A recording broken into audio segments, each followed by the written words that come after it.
Hello guys, good morning. So, andito tayo ngayon sa street kung saan ang haba ng dami nakatanim na puno ng cherry blossom. Yan. So, enjoy natin to habang nandito tayo sa South Korea. Kahit mag-isa lang tayo. Yung dalawa nating Pilipino kasama, sinachat ko kasi kanina, naka-offline. Baka meron sila ngayong part-time. Tatlo sana kami rito, yayayain ko yun kapatid.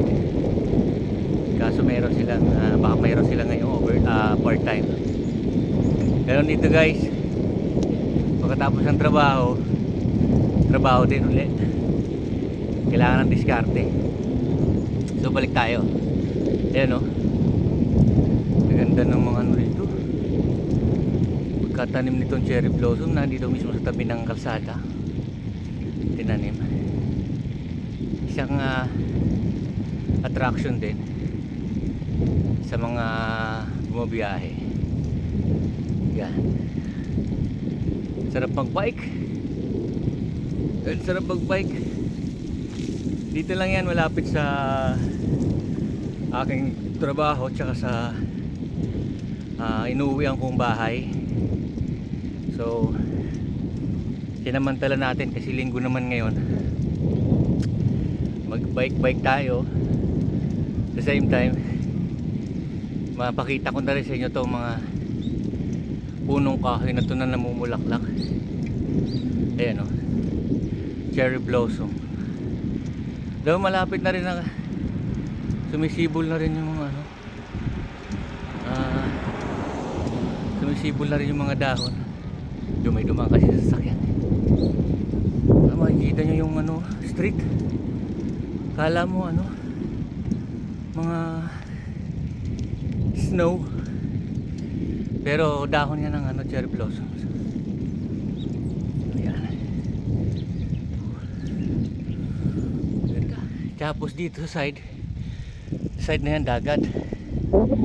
Ito namang side na to, mountain. So meron tayong pupuntahan na spot.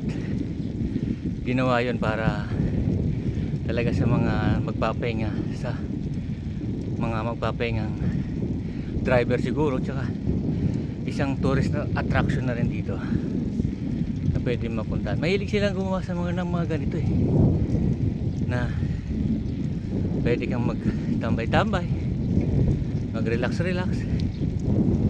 Pagod na ako dun yan guys, makikita nyo yung dagat. Yan. So nandito na tayo. Yan, nandito na tayo. Ito yung sinasabi kong tourist, parang tourist spot or attraction nila sa tabing dagat. At the same time, sa tabi ng street ng puro sakura. Hinto lang tayo. Pakita ko sa inyo guys. Pagod.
dito. Meron ding mga